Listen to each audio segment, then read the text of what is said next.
All right, ladies and gentlemen, you are locked on Falcons. I'm your host, Aaron Freeman, and today is the comprehensive scouting report where I'll be giving you my official evaluation of Falcons first round wide receiver, Drake London.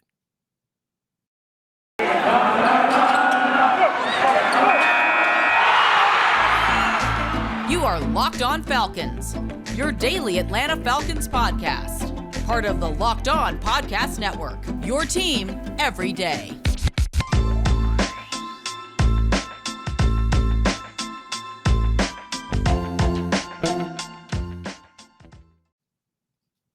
So, guys, you know me. I'm Aaron Freeman, been covering the Falcons for many years, formerly at falcfans.com. RIP, still going strong on Twitter at falcfans. And of course, the host of this illustrious Locked On Falcons podcast, your daily Atlanta Falcons podcast, right here on the Locked On Sports Atlanta podcast family. And today's episode of Locked On Falcons is brought to you by Bet Online. Bet Online has you covered this season with more props, odds, and lines than ever before. BetOnline is where the game starts. So, guys, I also want to thank you for making Locked On Falcons your first listen each and every day, Monday through Friday, on your preferred podcast platform, including Apple, Odyssey, Google, and Spotify. But if you're watching me right now, Sunday evening on YouTube, where the podcast is also available, you know that the video version of the podcast comes out the night before the audio drops. So, of course, make sure you subscribe to Locked On Falcons on YouTube and hit that bell, hit that notification, give us a like, all that jazz and more. So, without further ado, let's jump into the Drake London scouting report, where you will sort of get my comprehensive breakdown of the player's skill set, doing my best to put on my evaluator hat to sort of project what his future is going to be.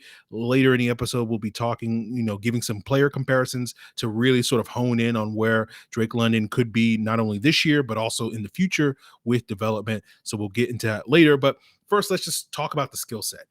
And I think, the first thing let's talk about is his route running ability. And I think that's one of the more standout traits of Drake London, where he shows an attention to detail that really, I think, maximizes his skill set as a route runner.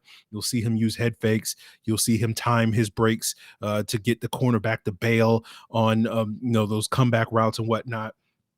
That really sort of maximizes his ability, because he doesn't necessarily have elite separation ability.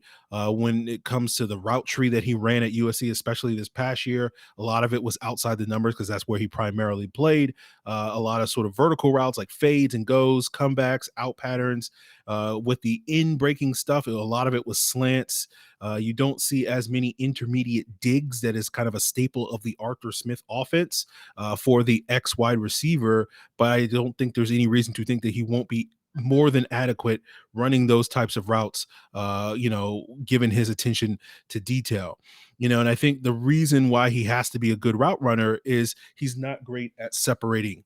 And he will get separation on some of those quick hitting routes, particularly the slants, where he does a really good job getting good releases off the line of scrimmage, especially against press coverage, that allows him to get that immediate separation. But the further and further downfield he goes, where speed and agility are going to matter a lot more, that's where the separation kind of declines for him, right? He's basically a guy that separates really well at the bottom of the route, basically closer to the line of scrimmage, but rather than the top of the route, where initially is kind of where you ideally want to separate as a wide receiver when you're making that break, depending on whatever route you're running.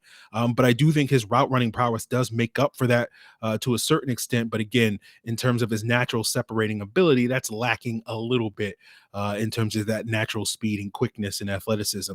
And then the conversation becomes, well, if he doesn't have that separation ability, then he needs to be really good in contested catch situations. And fortunately for us, Drake London is good in those areas. Let me turn off my phone as I continue this episode. But, I think when you look at his Pro Football Focus numbers in terms of his contested catch situations, he was really good this past season. His 17 contested catches, according to that website, was the number one in the nation this past year. He caught 65% of his contested catches, which I don't know the exact percentile, but it's really high, like 95th percentile type of numbers. But when I went down and watched the film, and I watched probably over 90% of his targets this past year, And I really paid more close attention to those contested catch situations because I wanted to look at the situations not where, okay, he had a defender in his hip pocket and it was able to come down with the football. I wanted to look at the situations where the defender, the cornerback in these cases, really contested the throw, that really challenged him at the catch point to see how often he came down with it. And when I charted that, I didn't see him be as effective in that area as you would assume just looking at the PFF data.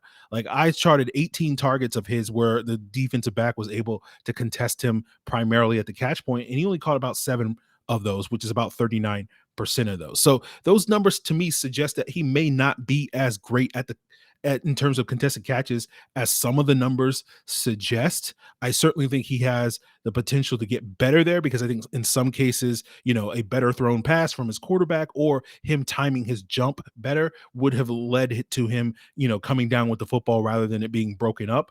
But it's kind of a similar dynamic that what we talked about a year ago when Kyle Pitts was coming out, where he had these crazy good contested catch situations. I think he was like top 3 in contested catches senior year or his junior year at Florida.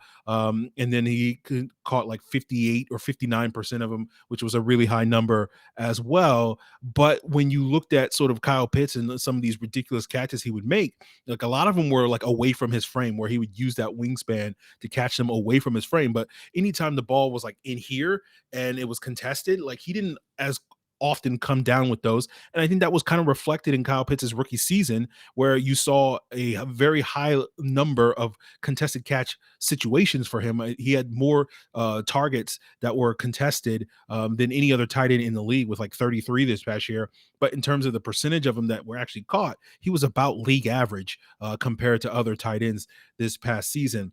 And so, I think for London, it'll be interesting to sort of see how it pays off for him. I think in those jump ball situations or on the slants, it probably doesn't matter all that much. But I think where it probably will become into play is in the red zone and in the end zone.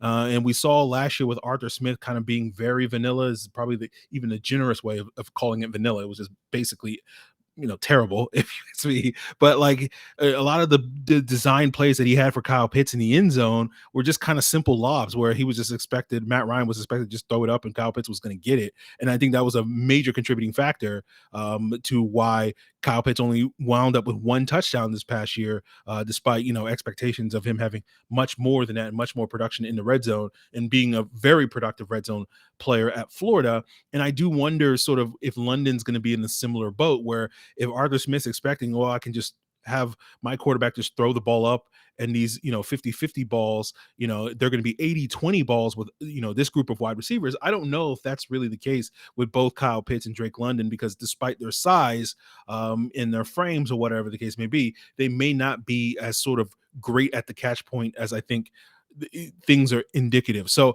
I think really for Drake London, for him, particularly in the red zone, if you're just going to throw lobs to him and expect him to always come down with it, I don't know if that's really playing to his strengths. Now, if you're going to throw back shoulder stuff to him and basically the quarterback can put the ball in a spot away from the defender where the defender can't really make an effective play on it, I think Drake London's going to win in those situations, similarly to Kyle Pitts. But, that's really where I think the red zone production could matter, because when I looked at Drake London's red zone production this past year in the charting I did, when you take sort of screens out of it, where USC would be at the 10-yard line and then they'd run a screen to Drake London hoping he could run it in. If you just take those plays out of it and like throws that are primarily in the end zone, I had him only catching 3 of 8 red zone targets for 2 touchdowns, which is not great numbers in terms of red zone conversion. I think Kyle Pitts last year, off the top of my head, like had a red zone conversion rate of like 60% last year, just to compare. And Drake London's almost half that. And the immediate response is going to be like, well, he didn't have a stellar quarterback play at USC, and I think that is certainly true.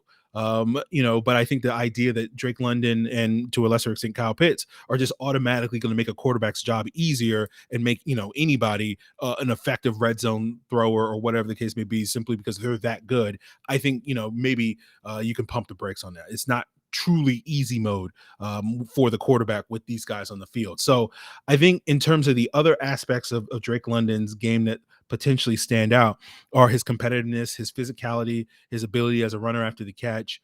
He's not particularly explosive. Going back to the questions about his speed and agility, if you're asking me, I know he said sort of publicly that his fastest time in the pre-draft process was like a 4.5 flat or whatever the case may be. On film, he looks more like a 4.6 guy to me, if I'm being completely honest. But I think that shows up with him after the catch, where he does a good job. He'll consistently make the first guy miss. He'll break out some spin moves, some jump cuts or whatever, look natural with the ball in his hands, but he's not a guy that's going to really accelerate once he makes those cuts and those moves. And this is something that Ben Solak was talking about when we had him on the podcast recently, talking about, when he gets those big play opportunities, he's going to get caught from behind, unlike other receivers that are, much faster. You saw that when, USC would run screens and like he'd make that first defender miss, and then like the pursuit would be able to get to him, so he wouldn't sort of maximize his yards after catch at the collegiate level. And we know that the players at the NFL level are even faster. So I don't see him being a true game breaking yak guy. But the thing you like about him is that he runs hard, right? He's going to lower the shoulder. He's going to crave contact. You're never going to see him go out of bounds without, lowering that shoulder and running over defender. You have to force him out of bounds if he's going to go out. And like that was the thing that was consistent, that when they would run screens and anytime they would run passes to him, it was always like 3 or 4 guys that had to drag him down to get him down to the turf, because he's going to fight for every single yard. And you love that mentality in Drake London.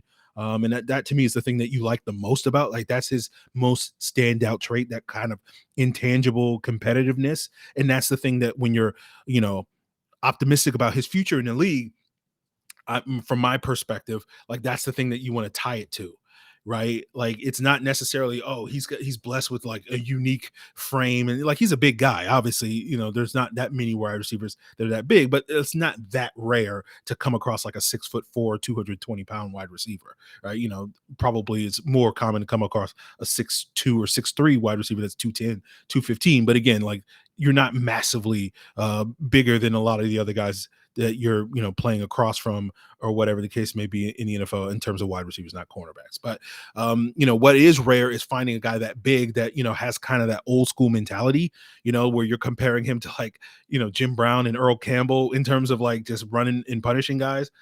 That's kind of what's unique about Drake London. So I think when you look at that sort of intangible quality, that competitiveness, that drive, that physicality, and you apply that to the other aspects of his game, you believe you could buy into the idea that Drake London's going to get better. Like that I give 0 F's mentality and attitude that he plays with, if that motivates him to, do all the little detail oriented things that he's going to do as a route runner. And you believe, because most guys his size don't have the attention to detail as a route runner that he has. And so that's another positive sign for his future outlook, that he's much more polished than a lot of other guys are coming into the league, especially given his background as a basketball player. Typically, like Jimmy Graham was a basketball player and he was very raw. He was just like, I'm going out there and just rebounding the football. So, I think that's the things that you really like about Drake London's potential. And that's why, we'll get later into the comparisons. But like with Michael Thomas being one of those prime comparisons that, I've made and other people have made, in the past. And like, that's one of the things that Michael Thomas is known for, that competitiveness, that drive, or whatever the case may be. Now, he's famous for that. He's also kind of infamous for that, because I think the best way you can term it is that drive and that competitiveness can make him, the best way I've heard it termed, is difficult to deal with. And again, I'm not going to sit here and pretend that I have some insight into Drake London's personality, because I don't. But you're kind of hoping that you get the pros of that sort of drive that you see with Michael Thomas, and none of the cons. Like you're getting the guy that's going to work his tail off Monday through Saturday, and the hardest practicer, each and every day, that's going to set the tone for this team. And then on Sunday, you get the competitor that he is supposed to be, and you don't have the churlishness, is how I read one Saints beat writer referring to it when it comes to Michael Thomas. You don't get any of that sort of aspect of it, where he's like fighting with teammates, or he's being considered to be high maintenance, by the coaching staff and his teammates and the support staff and the training staff and all these various things, that leads to him kind of being a diva down the road, especially after you paid him, 3-4 years from now, or whatever the case may be. And obviously that's a bridge that we'll have to worry about 3 or 4 years from now. But it's certainly something to keep an eye on, that, maybe Drake London, some of these, things that are pros right now that we look at, may wind up being cons, 4 years from now when he's making $30 million or whatever the case may be. But again, that's a bridge we'll cross when we get to it. We'll just keep an eye on that. But, speaking of bridges we'll cross, we still have more talk on today's scouting report episode, where we're going to talk about Drake London's usage in the Falcons offense and sort of where he's best utilized moving forward. And we'll get into that on today's episode. But before we get there, guys, I do want to plug the Locked On Sports Atlanta podcast family, where you can find a daily podcast devoted to not just the Falcons, not just the Braves, not just the Bulldogs, not the Hawks, all of Atlanta sports, all of Georgia sports, as well as national headlines. You can find 3 different shows with 4 different personalities. You got A to Z with Mark Zeno, you got Hitting Hard with John Chuckery, and you got ATL Day Ones with Jarvis Davis and Tanitra Batiste, providing you all that coverage, all in the same podcast feed. And of course, you can find Locked On Sports Atlanta on your preferred podcast platform, including on YouTube. And speaking of all of Atlanta sports, the best place to put your money on all of Atlanta sports teams, that is, of course, betonline.net. And we know, especially now with the baseball season going strong, that's the best place to be. That's your number one source for all your baseball betting odds, needs, and info. You can find, player props and contests, not only for baseball, but NBA, NHL, UFC, boxing, golf, esports, horse racing, particularly this time of year, your favorite Vegas casino games. If you want to bet the over or under, now that the schedule has come out for the Falcons win total, which is 4.5 at betonline.net, you can do so. So just head to the website today, use your mobile device to sign up to learn more about the trends in action. BetOnline, where the game starts. So, guys, I want to thank you for making Locked On Falcons your first listen each and every day. And of course, we're coming at you, not live, but, during the evening on YouTube and during the day on your preferred podcast platform, of course, whatever that podcast platform you prefer. And when it comes to preference, that was a bad segue, but we'll roll with it.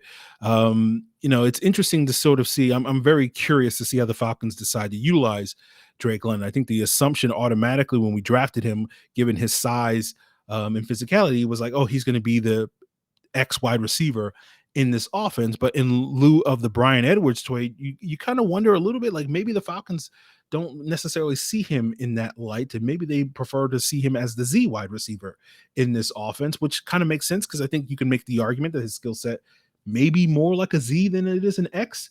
And for those of you guys that are unfamiliar with those terms, X and Z, those are basically the sort of shorthand for the 2 outside receivers. Traditionally in a West Coast offense like the Falcons run, depending on the team and scheme and whatever the case may be, but they can have very different skill sets in terms, like, not all wide receivers are created equal, right? The X is also known as the split end. That's the receiver that lines up on the line of scrimmage. That's the receiver that rarely goes in motion, but because he lines up in the line of scrimmage, that receiver is going to face, generally speaking, a lot more press coverage. He's going to be much easier to jam at the line of scrimmage. And so typically you want it for an X receiver, a guy that's good at beating press. And typically that comes in 2 sort of major forms. One is sort of a speed threat that basically teams refuse to press him because they're afraid of his speed. Like a Tyreek Hill is an ideal version of that. And then the other one is a bigger wide receiver that can handle that sort of physicality at the line of scrimmage, but can fight through it. And you imagine London fits that bill given his size. Julio was an X when he was here in Atlanta. AJ Brown was the X for Arthur Smith in Tennessee. The Z wide receiver is called a flanker. That guy is usually in line a yard or 2 off the line of scrimmage, so it's going to be a little bit harder to press that guy. And therefore, if that guy's not good at beating press, it's a little easier to hide that there, because he'll be able to build some speed a little bit before he has to deal with the jam or whatever the case may be. That guy can go in motion a lot more. Traditionally, that the X is kind of the deep threat, and the Z is more the possession chain mover, although that's not true of every team. For example, Deshaun Jackson was often the Z wide receiver in the various offenses he played in, and he was more of a vertical threat. We saw that with Taylor Gabriel here in 2016 with how Kyle Shanahan used him as the Z wide receiver opposite Julio Jones, more as a vertical threat. Obviously, Calvin Ridley played the Z. Roddy White played the Z. Mohamed Sanu played the Z when he wasn't in the slot. Corey Davis was more of that Z wide receiver in Tennessee. And I think when you look at their 2 games, if you're using the Tennessee receivers as templates, to me with Drake London, he's more Corey Davis than I think he is AJ Brown. And so that makes me wonder a little bit how the Falcons going to utilize him. Now, you got the X and Z as the outside receivers, and then in the middle, you have the slot, right? X, Z, slot, right? And the slot receiver traditionally is always the smaller guy because, again, the slot receiver is very hard to press. And so that's where you could get away with like the 5'8, 5'9 quicker than fast guy. He doesn't necessarily need to be, vertical speed because slot receivers typically don't run deep routes or whatever the case may be. Now, obviously, in recent years and decades, the big slot has come more in vogue in the NFL. And so, the Cole Beasleys of the world, the Olamide Zaccheaus of the world are not necessarily as common as they used to be, 10, 20 years ago in terms of slot receivers. Anquan Bolden kind of helped usher in that period. That's what Mohamed Sanu was here in Atlanta. And if you ask me just sort of in a vacuum, sort of the ideal role and system that Drake London could play in, I kind of see him as a big slot. Like, I feel like that's his ideal role in an offense. And it goes back to what I said earlier, where he consistently kind of wins at the bottom of the route, and that you want him to run like these slants and option routes, things that we saw Mohamed Sanu run a lot here in Atlanta, more routes in the 5 to 15 yard range necessarily than the vertical stuff, even though he can run that stuff and, can win down the field because of his size and contested catch ability. But I don't know if that's really a great ideal way to make a living in the NFL, especially for a top 10 pick. Like, for example, the best example of a sort of a guy that's purely a vertical contested catch guy that also was a top 10 pick, coincidentally, was Mike Williams with the Chargers. And Mike Williams, even though he had this breakout year in 2021, the first 4 years of his NFL career, you probably would call him a little bit of disappointment because he was a guy that wasn't getting a high volume of targets and production, primarily because it was like, 3 or 4 times a game, they would chuck up a 50-50 ball to him down the field. And, he would often win in those situations. But like, if you're taking a wide receiver in the top 10, like, is that ideally how you want that guy to be utilized? Like, no one's going to complain about it if you're consistently, you're catching 3 passes and averaging like 20 yards a reception or whatever the case may be.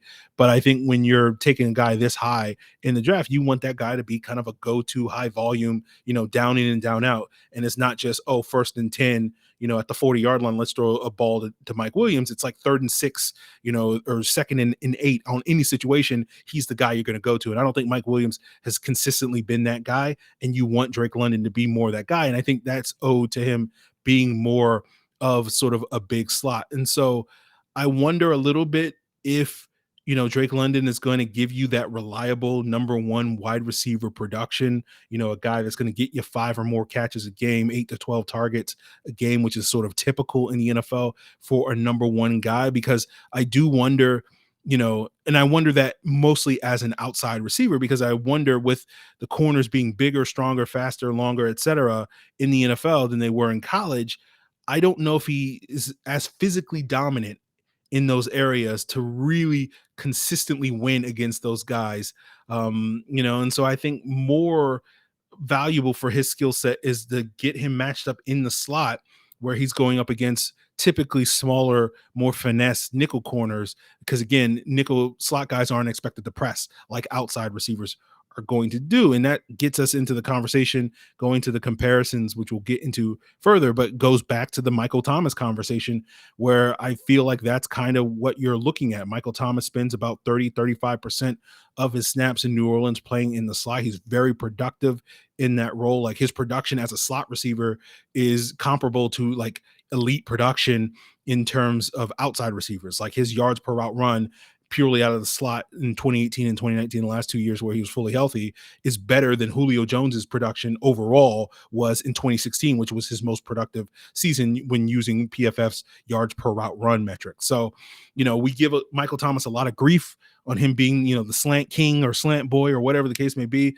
I often make jokes about, him being a running back because he has such a low average depth for target, comparatively speaking, but it is a very effective role for him, and he's very productive in that role. And I kind of feel like Drake London is best kind of suited for a similar type of role where he's spending, 30-40% of his snaps in the slot and running a lot of slants, running a lot of short, intermediate type of stuff, rather than necessarily being parked on the outside and being expected to run more intermediate and deeper type stuff. But we'll talk a little bit more about that as we continue getting into the player comparisons, as we continue today's Locked On Falcons Drake London scouting report, guys.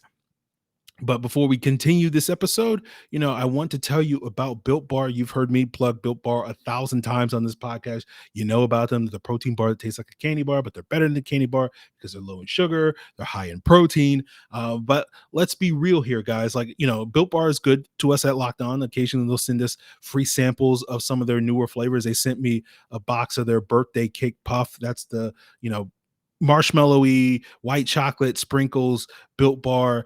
And I'll be honest with you guys, I ate like 4 of those things in like the first 6 hours of me, opening that box when I got the thing. And to the point of I went out and ordered myself a brand new box, before recording this episode. That's how good it is. But whether you're into, a birthday cake treat for yourself, or you're more interested in some of the other flavors that Built Bar provides, you by all means head on over to the website at built.com. And when you do, use the promo code locked15 and you'll get 15% off your order. And that, promo code, as far as I know, doesn't expire because I just used it. It's probably like the 30th time I've used it over the last 3 years, of Locked On and Built being a partner.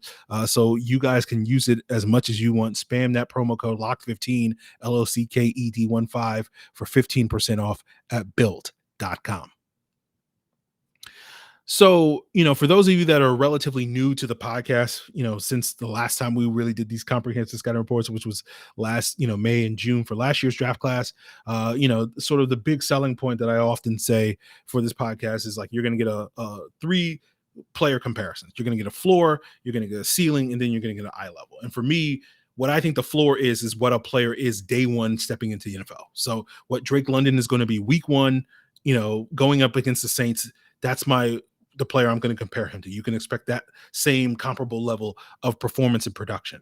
The ceiling is, to me, the max potential of what a player has, that with time, with development, that's what that guy has the potential to be. And the eye level is the kind of the midpoint between the two, which I think is kind of a realistic expectation. That means the player's going to get some development, but everything may not necessarily line up for that player to reach their full potential. And there's a variety of reasons why that would happen. So I feel like the eye level is generally going to be much closer to the end product of what the player is going to be than, either just focusing on the floor or focusing on the ceiling. And I always try to find players that are not only athletically comparable, but also have similar games to them. And so, originally I was going to go with a floor comparison of Brian Quick. But because part of me knows that like Quick was not very productive and Falcon fans are not as familiar with Quick, being a 2nd round pick with the Rams way back in 2012, Mohamed Sanu is kind of the closest thing that I know, most of you guys are very familiar with. Similar to London, Sanu is kind of that physical receiver that's not great at separating, not really as reliable an outside receiver, but blossomed here in Atlanta because he could play primarily in the slot and use his size and physicality against smaller, more finesse corners. Quick always struggled with production early in his career. He had basically like 1.5 productive years with the Rams. One the half was due to injuries and the other was like his 5th or 6th season with the Rams, where he did play a decent amount of reps out of the slot that year, sharing time with like, Tavon Austin and Kenny Britt. But, Quick never really went beyond being a number 3 wide receiver. And a lot of that was due to struggles with drops. A lot of that was due with struggles with separation, playing primarily on the outside early in his career. And I think, the reason why I went with the Sanu comp is because I think what I expect for London in terms of his production coming out of the gates is going to be much closer to what Sanu did here in Atlanta as well as in Cincinnati, where, Sanu caught like 60, 70 passes a year, 800 or so yards off. And I think London can produce a similar sort of thing like that. I think ultimately Sanu for me was kind of a high end number 3, a low end number 2. And I think the Falcons were able to get away with that because they had sort of Julio Jones as their number 1 wide receiver, and he just basically made everybody look better around him. I always said Julio was the sun and everybody else was like the smaller planets around him. He had all the gravity or whatever the case may be. And you do wonder to a certain extent, is that going to be a similar dynamic with Kyle Pitts here in Atlanta? Obviously the jury is still out on that, but we're all hopeful on that, Pitts can kind of be that sort of solar entity, and that will allow, a player like London to be even better. So we'll just sort of see. I think London comes in basically is like he'll be a high end number three, a low end number two right away in the NFL day one. That's my expectations for what he can be coming into the league. Now, when we move to the ceiling, I'm just kind of spoiled it earlier, but Michael Thomas is kind of my ceiling comparison. That when I look at London's max potential, I see a player similar to Michael Thomas, which is kind of a high end, high volume possession receiver. Again, we make fun of Michael Thomas for being slant boy, but I think most people would probably be surprised that if you looked at his first 4 years in the NFL from 2016 to 2019 when he was fully healthy, the only receiver that had more 20+ yard plays than Michael Thomas during that span of years was Julio Jones.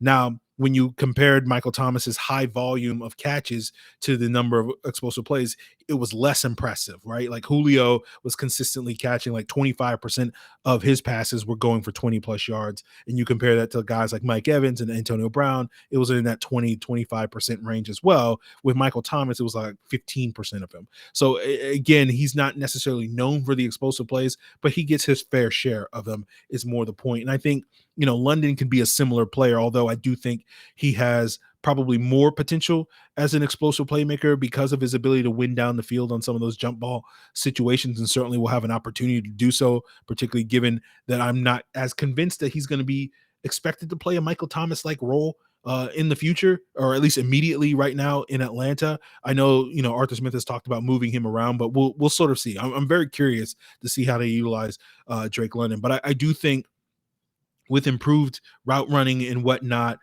similar to Michael Thomas, who's also a good route runner and has good size, 6'3", 215, very similar to Drake London, 6'4", 220, is a guy that can thrive in the slot and really be a difficult mismatch for most nickel cornerbacks, but also can win on the outside, even if it doesn't require a ton of deep stuff. Now, we know with Thomas, a lot of that was tied to the fact that Drew Brees' arm was, shot or washed, however you want to return it, by the time Thomas kind of showed up in New Orleans. And hopefully the Falcons will not have a similar situation with whoever is their long-term quarterback that's throwing the football to Drake London the majority of the time over the next, 4+ years, will not have similar arm limitations as Drew Brees had at the tail end of his career. So again, I don't know if I think London will have a greater opportunity to be more productive down the field, but I do kind of imagine London sort of, his potential being a guy that can get you 90, 100 or more catches a year as a high-end possession guy that, in terms of what his average yards per reception, Thomas is getting you like 11, 12 yards, where most starting receivers are getting you 13, 14, or 15. And I feel like, London could be more of that guy that skews a little bit lower in that regard, but may have a little bit better than Thomas because he's going to have a healthier number of explosive plays. So to sort of split the difference between the two and get to my eye level, again, I was kind of torn between two guys. I ultimately settled on Kenny Golladay. The other player that I was thinking about was Eric Decker. Both of those guys were similar players coming out of college, both sort of bigger contested catch guys. Golladay to me is a little bit more explosive than Drake London because I just think he's more of a long strider and has more of that long speed than either Decker or London did. So from I think a physicality standpoint, London's probably a little closer to Decker, but I think Golladay wound up winning me over just because I think similarly he has like a sort of a playing personality that plays a little bit more with a chip on his shoulder, plays a little bit more of a physical style game, particularly in his days at Northern Illinois, that is much more similar to Drake London. And what's interesting about those two guys, Decker and Golladay, Decker spent about 40% of his career snaps playing in the slot, while Galladay's number has been about closer to 20%. But when you look at what Golladay was primarily with the Lions, he would spend a healthy amount of snaps in the slot and, was kind of like, whether he was their number one receiver is kind of debatable because you can make the argument that Marvin Jones was really their number one receiver, but like Golladay and Jones's production for the most part were very similar when their time overlapped there those last 2 years in Detroit. And so you could kind of see Golladay as kind of a number one, right? 1A, 1B, not to the same degree of, peak Julio and peak Roddy, but similar types of guys that were sort of the de facto number one guys there. And Decker's best years in the NFL always came when he was the number two. Whether that was in Denver to Demaryius Thomas or whether that was to Brandon Marshall that one year he was with the Jets. And I think that's kind of where I see Drake London's eye level and the sort of the realistic projection. Like he's kind of a high end number two, like both Golladay, both, Decker have had times where they've been decent number one wide receivers, but they're not ideally suited for that role. And I wonder if Drake London's going to be that type of guy, right? I feel like he could be a high end number two, maybe a co number one, particularly when you have a guy like Kyle Pitts, who you kind of hope is also going to be sort of that number one guy. And it'll be interesting to see that dynamic as things move forward. So, this gets back to the conversation that we had pre and post draft about, which wide receivers are worth that pick. And that's part of the reason why I'm a fan of Drake London as a player. I didn't really see him as worth a top 10 pick, in my personal opinion, because I just didn't see that high end number one wide receiver, that sort of plug and play Jamar Chase, Julio Jones type of guy where you can just plug and play him in any system, any scheme. Outside, inside, didn't really matter. You knew he was going to be a major problem for even high-end corners in the NFL. That's kind of the type of receiver that my personal philosophy wants to draft with a top 10 pick. And if you're not that type of guy, then I feel like I can get high-end number twos or whatever the case may be later in the first round or in the second round or whatever the case may be. And that's kind of how I felt with Drake London, again, even though I'm a big fan of the player. And so I don't know if Drake London has that type of potential. And I do think if he does reach that, if we are having a conversation 5 years from now where Drake London, considered a top 10 wide receiver, I think it's going to be more like in the vein of Michael Thomas, where, you caveat it as we often do. We're like, he's good, but he's this type of guy, rather than just a guy like, oh, he could be a number one wide receiver on any team in any system or whatever the case may be. It's not going to be necessarily that sort of flavor with Drake London. So we'll see how that goes. It's, the last thing I'll say is this projection feels a little bit harder to me because there's still a lot of unknowns when it comes to the Falcons right now. Like, we don't really know if Arthur Smith's a good play caller, right? We don't really know whether Kyle Pitts is going to be that true number one, or is he just going to be like a good tight end, right? Like, is he the type of guy that you can build your offense around, or is he just like, yeah, he's like, a rich man's Noah Fant or whatever the case may be, or TJ Hawkinson, or that type of guy that's a good quality tight end, but not anything that's like, oh, this is world changing or whatever the case may be. And then you don't really know who the quarterback is going to be that throws, it's going to be throwing the football to Drake London over the better part of the next 4 to 5 years. Right. And then we know that plays a big part in a wide receiver's production, because he's very dependent on that quarterback to get him the football. And so, like, when I sit here and I go like, okay, 5 years from now, this assessment of Drake London is completely off the mark. I imagine it's going to be because one of these unknown variables, whether it's the play calling, whether it's Kyle Pitts, whether it's the quarterback, or whatever the case may be, goes dramatically different than what I'm thinking it's going to go. And again, if you ask me where these things are going to go, like, I'm like, I don't know. So like, it'll be interesting to sort of see if Drake London, if this winds up being very accurate assessment of Drake London, versus if this is wildly off the mark because some unknown variable sort of threw a wrench into that and completely changed the trajectory of that. So it'll be interesting to see sort of where Drake London develops. And even if you're sitting here being like, really, Aaron, Eric Decker and Kenny Galladay, that's really where you're going to go. I'm like, well, look on the bright side of those comparisons. Even though those guys weren't necessarily lighting it up in terms of being elite wide receivers, they were very productive when it came to scoring. Right. Like Galladay, his best season in Detroit, he led the NFL in 11 touchdowns. Like Eric Decker, in his best years, when he was playing opposite Demaryius Thomas and Brandon Marshall, was getting you 12 or more touchdowns each and every year. You look at a player like Michael Thomas, who's, averaged like, I don't know, like 8 or 9 touchdowns every single year he's been in New Orleans, at least when he's been healthy. And so you sit here and you kind of think like, okay, London and Pitts to another extent could be guys that score a lot of touchdowns, like make the Falcons unstoppable in the red zone. That's the hope. Obviously we're coming off a year where Kyle Pitts had 1 touchdown, but you're kind of sitting here being like, okay, like, is anybody going to complain about Eric Decker or Kenny Galladay production, 80 catches for, 1,000 or 1,100 yards, if it means he's getting, 8 to 12 touchdowns every single year? Like, I don't think so. So we'll just sort of see how that goes with Drake London. But that's it, guys. I hope you enjoyed this scouting report here for him. I believe tomorrow's episode, we will be talking with your boy Q, the host of Locked On Raiders, to get the inside scoop on the 2 newest Falcons, and Brian Edwards and Nick Kwiatkowski, 2 former Raiders. We'll also start the pivot towards Arnold Ebiketie. So we might also talk about sort of the expectations on the Falcons pass rush, in addition to there was probably other news that I'm completely blanking on that happened this past week that I'm like, oh, I was going to talk about that next week. And that's also on deck. So whatever that is that I'm blanking on, you're like, when are you going to talk about this? That's probably on deck for tomorrow. That I, so I'm blanking on it.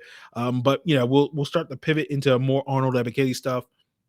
We'll have some guests coming on to talk about him in the pass rush. We'll also have some additional insights into the schedule that might be also on deck tomorrow. So we'll see. Got a lot of great content coming for you guys in the coming week here on Locked On Falcons as we move past Drake London. This is not the last time we're going to talk about Drake London this summer, so don't forget that. But now that we've crossed the major hurdle with getting that sort of comprehensive 40 plus minute scouting report done, that's bleeding into 45 minutes as I ramble here at the end of the episode. But that will do it, guys. If you want to provide any feedback on, disagree or agree with me on any of these things I pointed out on today's episode, or ask me why didn't I talk about this, of course you can hit me up on Twitter or Facebook at Locked On Falcons. You can send an email to lockedonfalcons@mail.com, and of course you can leave a comment here on the Locked On Falcons YouTube channel, guys. And why not check out for your second listen after you've made Locked On Falcons your first listen on this Sunday evening or Monday morning, whatever the case may be. Check out Locked On NFL podcast to catch up on all the news covering all 32 NFL teams, sort of who's got a favorable schedule, who's got an unfavorable schedule. I'm sure that's going to be a big topic of conversation this week on those shows, as well as other topics. So check out Locked On NFL podcast on your preferred podcast platform, including Apple, Odyssey, Google, Spotify, and of course on YouTube. Guys, I appreciate it. Till then.